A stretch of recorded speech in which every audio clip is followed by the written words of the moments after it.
evening, ladies and gentlemen, and thanks for taking the rendezvous with us right here on Spectrum Television.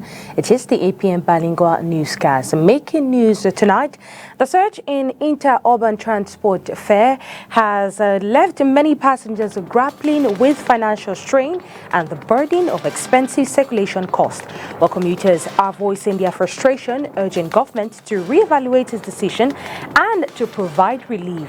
As the outcry grows louder, the spotlight is on policymakers to address this pressing issue and alleviate the hardship faced by citizens. Well, tonight's newscast will also look at the indomitable Lionesses of Cameroon and the one-0 tie or the 0-0 draw played at the Reunification Stadium in the third round of the 2024 Paris Olympics, and what Jean-Baptiste Bissek has in store for this side ahead of the reverse fixture in Monday in Abuja. Well, this and many more will be yours in tonight's edition of the 8 p.m. Bilingue newscast. Good evening once again. If you're just joining us, it is the 8 p.m. Bilingue newscast right here on Spectrum Television. Makeda Liti-Newton opens this news in the French language. Good evening to you, Makeda. Bonsoir, Rony Ladonnette. Mesdames, Messieurs, bonsoir. Comme vous le savez, l'augmentation du prix des carburants continue de provoquer les grincements des dents des usagers. Entre prix inchangés et augmentation du tarif du transport, par exemple, ceux-ci ne savent plus à quel sens se vouer. Nos reporters Oyan Donken et Jules Epor ont fait le constat sur le terrain. Les déplacements interurbains et urbains n'ont jamais été aussi bien réfléchis et planifiés. La cause, le coût du transport au lendemain de l'augmentation du prix du carburant. Vraiment une situation difficile, vous voyez, difficile. Surtout nous qui vivons dans le bas peuple. On n'a pas d'abord suffisamment à manger et pas parler de se lever et voyager. Et ça nous coûte extrêmement cher. Donc on vit dans les difficultés sociales. Je me déplace rarement parce que bon, les moyens ne sont pas là, les moyens ne sont pas disponibles, on ne peut pas voyager facilement maintenant. Le gouvernement et les syndicats ont eu une concertation. Au terme de celle-ci, des prix ont été annoncés par les syndicats. Ceux-ci devraient entrer en vigueur après un arrêté ministériel. Seulement, sur le terrain, certains l'ont déjà mis en application. Généralement, c'est 300. 300 par moment. Et quand il y a l'influence, c'est là on peut aller au-delà de 300. Mais avec l'augmentation des prix, vraiment c'est chaud, c'est très chaud. C'est très chaud pour ceux qui n'ont pas vraiment de quoi manger pour pouvoir payer le transport le matin pour aller se débrouiller et rentrer le soir, c'est très chaud. Donc c'est pas facile. De Bonabéry, rond-point 350. Non, c'est pénible. C'est pénible parce qu'on ne s'assort pas. On ne s'assort vraiment pas. Je paye 350 pour arriver ici. Et les prix ne sont même pas encore homologués, mais comme vous voyez là, c'est 300, 350, 400, 450, ça dépend. D'autres respectent encore l'ancienne tarification. C'est comme ça qu'on payait avant. Avant qu'on augmente le carburant, on payait toujours 500. Même comme on a augmenté le carburant, c'est toujours 500. Du rond-point Henri. Village. Donc je ne sais pas si on a baissé. Peut-être si on baisse le prix, peut-être ça sera 400. Donc je ne sais pas. L'option dialogue est également préconisée. Quand tu mets la voiture à la pompe, que tu sens que non, ça ne donne pas le lait, comme on a souvent l'habitude de dire ici. Donc, ça va aller un peu. Les gens, ils essaient de comprendre, on explique, parce qu'il y a certains qui... Ça devient notre problème. Oh, c'est notre problème à nous tous. Donc, je pense que le tout, c'est qu'on doit se parler. On dialogue encore avec le client. Donc, on essaie d'expliquer, de causer avec le client. Oui, il est bien vrai, c'est pas facile. Il y a certains qui adhèrent, l'autre qui discutent. Bon, c'est-à-dire, on essaie de... Ce qu'il a peut-être, on est en train de dire 350, d'autres ils ont 300. Et puis on essaie de juger, on essaie d'abord de jongler comme ça. Je pense que c'est avec le temps que les gens vont essayer de s'adapter. Parce que même ce n'est pas facile. Conséquence, la clientèle se fait de plus en plus rare. Donc, les clients ne veulent pas payer la moto. On a essayé pour augmenter les prix des motos, mais les clients sont refusés. Donc nous, on souffre seulement. Comme le carburant est monté comme ça ne donne pas, mais on débrouille seulement. Depuis que le syndicat a causé, mais on n'a pas vu les changements. Mais peut-être on attend, peut-être on va encore changer, mais on ne sait pas. Depuis le début du mois de février, les prix du carburant connaissent une hausse à la pompe de 15%, laquelle a bien évidemment un impact sur les coûts des transports. Douala Urban Council has resumed its campaign to crack down rusty and faulty constructions in this economic capital of Cameroon. While Council police made a stop at Bonadibong, acquiring the Douala 1 municipality, where inhabitants of a building, a commercial building, were asked to move out as the building was demolished. Let's listen to this report for more details. There is no breeding ground for illegal or faulty constructions in Cameroon's economic capital, Douala. Inhabitants of this structure here in Bonadibong Aqua, in the Douala 1 municipality, have been asked to move out after the council judged the building unfit for habitation. They were asked to leave by the owner. He says he wants to rebuild. The building is old. The council made this observation and he wants to renovate the structure. The structure was constructed about 30 years ago and has always been used for commercial purposes. Occupants, however, decry their losses. C'est à peu près à 30 millions, hein, plus de 30 millions même. We have invested over 30 million in this building. The owner only lends it out. We are the ones that make these investments. They have been notified of this demolition months back, which has permitted them take major dispositions. We have rented a shop somewhere else. We were forewarned by the owner, and my boss took the necessary disposition. We will move into the new structure. This is in continuation of a campaign launched by authorities in Douala back in 2023. The aim is to demolish rusty and faulty buildings, especially those constructed in risk areas. The Minister of Agriculture and Rural Development, Gabriel Bairobe, has chaired the third ordinary session of the Steering Committee of the Cocoa Development Support Project in Cameroon's political capital, Yaoundé. Well, this has been an opportunity for experts to take stock of the situation of the sector in the country. Let's listen to one of the stakeholders, and this excerpt is prepared by our reporter, Olivier Bouzikou. In the cocoa world, we are facing new economic difficulties, but now you will notice that many people go to production of cocoa due to the progressing of the prices. So we have the obligation to do everything to increase the production of cocoa. That's what we will discuss very soon in our workshop. The increasing of the production of cocoa. That's and quality too. That's the main issue of this meeting. L'initiation des jeunes étudiants à la recherche scientifique, l'UNESCO et des experts viennent de tenir une séance de formation de plusieurs jeunes africains. C'est dans le cadre d'un séminaire de l'école doctorale à Yaoundé. Olivier Bouzikou pour plus de détails. Selon les professionnels de la recherche scientifique, les jeunes étudiants hésitent davantage à initier des projets de recherche. Les jeunes ont des capacités qu'ils n'arrivent pas à exprimer parce qu'ils se disent qu'ils seront rejetés par les chercheurs expérimentés. Pourtant, la compétence est la ressource qui manque le moins. Parce qu'après la première année, vous avez déjà des bases en méthodologie. Mais vous pouvez écrire. Mais vous avez peur parce que vous vous dites que seuls ceux qui sont déjà en doctorat vont écrire. Donc, c'est pour cela qu'on a organisé en premier d'abord cette école doctorale. Parce que à l'université, il y a certains, pas freins, mais il y a des démarches administratives autres qui sont liées pour organiser une école doctorale.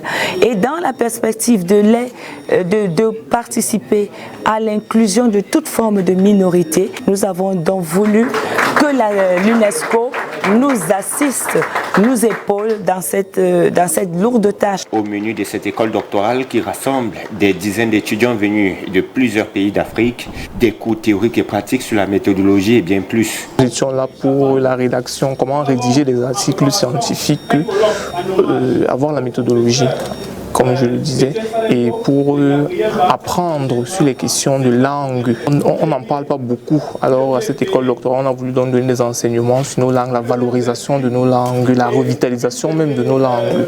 Ça, c'est en ce qui concerne l'importance de cette école, ainsi que la culture, évidemment. Le programme reçoit un accompagnement technique de l'UNESCO. L'UNESCO est là pour accompagner cette initiative qui d'habitude se fait dans les universités.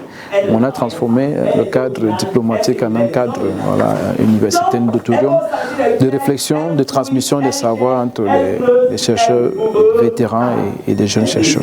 Des prix ont été remis à quelques lauréats au thème de la formation. En 2022, les Pays-Bas ont capté 20% des parts de marché, faisant de ce pays d'Europe le premier client du Cameroun au cours de la dite année, devant la Chine, classée 6e. L'information, en tout cas, est rendue publique au cours de ce mois de février 2024 par l'Institut national de la statistique. Les détails avec vous, Inès Chotman-Panga. Les Pays-Bas, premier client du Cameroun, avec près de 26% de parts de marché pour des produits d'une valeur de plus de 930 milliards de francs CFA importés du Cameroun au cours de l'année 2022. Ce pays d'Europe détrône la Chine reléguée au 6e rang derrière l'Inde, la France, l'Espagne et l'Italie. L'information est contenue dans le rapport sur le commerce extérieur du Cameroun, publié par l'Institut national de la statistique au cours de ce mois de février 2024.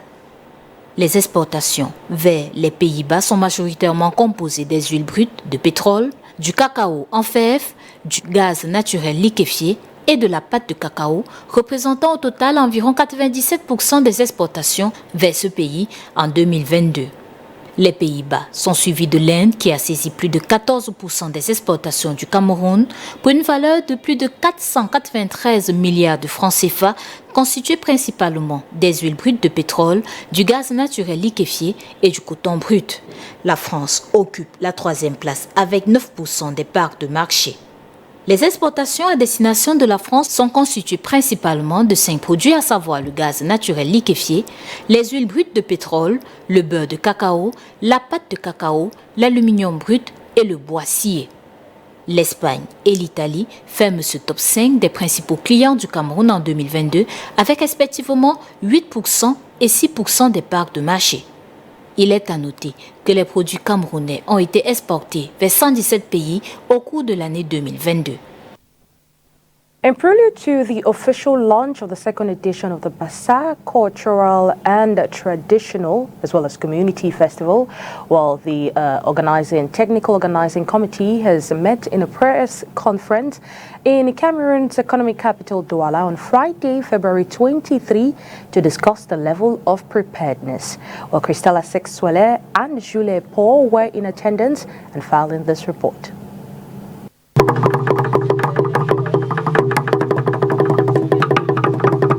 The Technical Organizing Committee of the Cultural and Traditional Festival of the Bassa community in the Février division have organized a press conference which was presided over by His Majesty Mbondi Épée Gaston in Douala. Première édition consacrée à la commémoration des ancêtres bienfaisants. La deuxième édition est consacrée au vivre ensemble. Ce vivre ensemble qui doit caractériser chacun de nous, chaque citoyen, chacune des communautés. Et nous estimons que c'est un concept qui est très important et qui est fondamental dans nos vies. Et nous, particulièrement, le peuple Bassa du Vouri, installé sur les berges du Vouri les premiers avant les autres. Donc, ayant accueilli les autres, nous avons créé des conditions de vie commune. Et ces conditions, nous devons les améliorer, les entretenir pour continuer la marche commune ensemble. The main objective of this conference that brought together men and women from different press companies was aimed at exchanging with them and explaining to them the advancement and preparedness of the preparations ahead of these festivities. Première édition consacrée à la commémoration des ancêtres bienfaisants. La deuxième édition est consacrée au vivre ensemble. Ce vivre ensemble qui doit caractériser chacun de nous, chaque citoyen, chacune des communautés. Et nous estimons que c'est un concept qui est très important et qui est fondamental dans nos vies. Et nous, particulièrement, le peuple Bassa du Vouri, installé sur les berges du Vouri les premiers avant les autres. Donc, ayant accueilli les autres, nous avons créé des conditions de vie commune. Et ces conditions, nous devons les améliorer, les entretenir pour continuer la marche commune ensemble. Et donc, la particularité déjà, c'est à partir du thème de cette édition. Et à l'intérieur donc de ce concept, de ce thème, de cette édition, nous avons des particularités. La première, c'est que nous avons, dans ce concept de l'ensemble, impliqué toutes les communautés sœurs. Nous ne les invitons pas, nous les avons impliquées, c'est-à-dire qu'ils sont co-organisatrices de cette édition. Et tout ce que nous le faisons en commun, que ce soit au niveau de la marche intercommunautaire qui aura lieu, que ce soit au niveau du repas communautaire, que ce soit au niveau même des débats, de toute la table ronde. Donc, bref, il y a beaucoup de spécificités et la plus grande concernant notre culture, c'est le nouveau concept que nous avons créé des géries traditionnelles. C'est-à-dire que ces filles exemplaires, ces filles dignes, qui auront montré effectivement cette exemplarité depuis la case familiale jusqu'au village, jusqu'au canton, en passant par le village et même au-delà. Et pour cette édition, nous avons visé, nous avons ciblé les Miss Gondo du canton Bassa, Miss Gondo au niveau du canton, Miss Gondo au niveau du Grand Gondo. Toutes ces filles qui ont bravé le concours de Miss, nous les considérons comme des filles modèles parce qu'elles ont eu beaucoup de courage, beaucoup de témérité pour en arriver là. However, this festival, a symbol of union and living together with different communities in the Vouri division, slated to take place in a couple of days from now.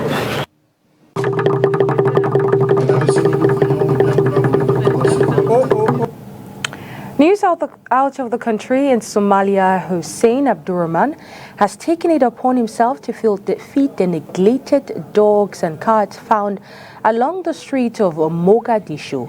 While the boy's inspiring mission is a call to action, as the Voice of America, our partner, tells us more. 19-year-old Hussein Abdurrahman comes to this butcher shop every day to buy 8 to 10 kilograms of meat for Mogadishu's stray animals. He is such a kind person. It's wonderful to show compassion and kindness to those who cannot afford it. He deserves support for this initiative. Nearly 70% of Somalis live in poverty, making it challenging for many to afford food for their families, let alone for their pets. So Abdurrahman is filling that gap.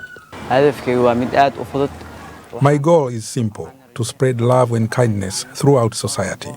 It's not just about animals, it's about reaching every corner of our community, from humans to animals, with compassion. There are no official numbers for the stray animals roaming the streets of Mogadishu, but they are part of the urban scenery. Feeding the animals demand both time and money. Abdurrahman, who works at a commodity shop, dedicates a significant portion of his modest income to this cause. He learned his compassion from his grandfather, who also fed stray animals. When you spend your money on good things, surely you will get back more, and your good deeds are already recorded by the angels. Each day, Abdurrahman feeds 20 dogs and 30 cats along with some birds. The animals recognize him and rush to him. And every day, he has a crowd of human admirers. If all Somalis were like him, we would live in a better country. I encourage everyone in the neighborhood and in Somalia in general to support people like Abdurrahman because they spread love and kindness. Somalia lacks an effective animal organization dedicated to the needs of stray animals, and the country lacks robust policies to protect them.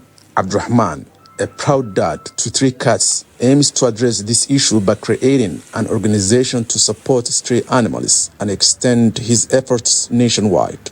Jamal Ahmed Usman, VOA News, Mogadishu, Somalia. Nous voici dans la page sportive de ce journal. On commence par le volleyball. Un petit séisme vient de secouer le milieu de cette discipline au Cameroun. Récemment suspendu par le Comité national olympique et sportif du Cameroun de toute activité du mouvement olympique et sportif jusqu'à la fin de la 35e Olympiade, Serge Julien Abouem a été rétabli dans ses fonctions de président de la Fédération camerounaise de volleyball par la Cour suprême au détriment de Bello Bourdane. Davantage de précisions dans le reportage qui va suivre. Serge Julien Abouem reste le seul président légal et légitime de la Fédération camerounaise de volleyball.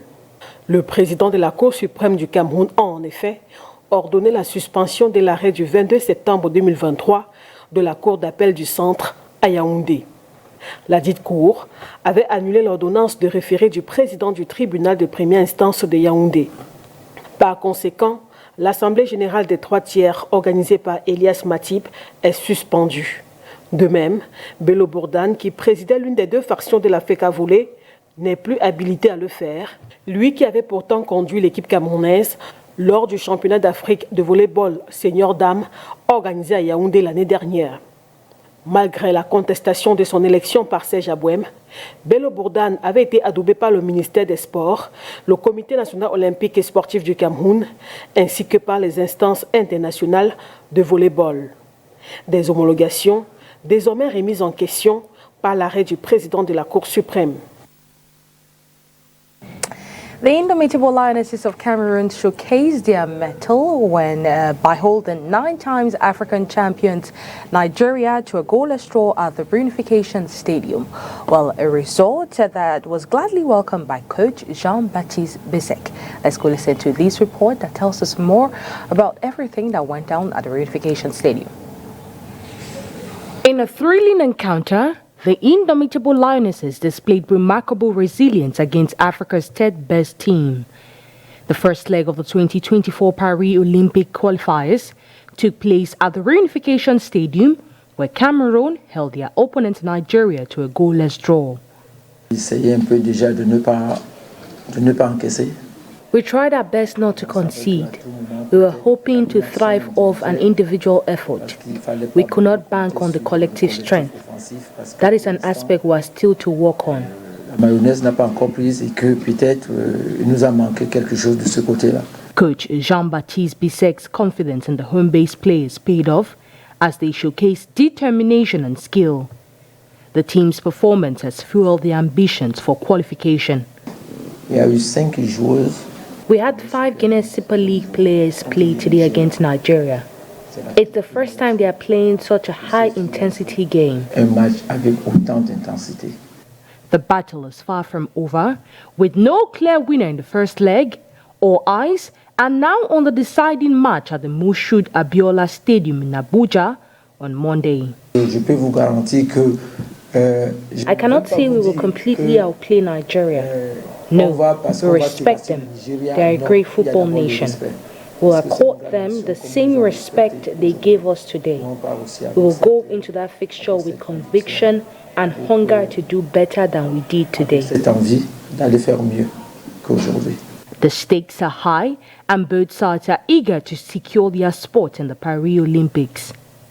Despite being outplayed by a young generation of players, Randy Waldrum, coach of the Super Falcons, expressed respect for Cameroon's squad. I have a lot of respect for Cameroon, and we know the quality of the players.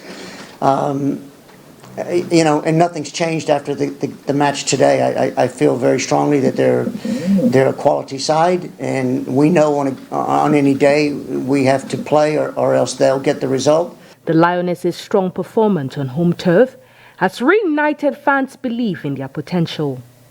Jean-Baptiste Bissek's mission is clear: to snatch the coveted Olympic ticket from the grasp of none other than 9-time African champions.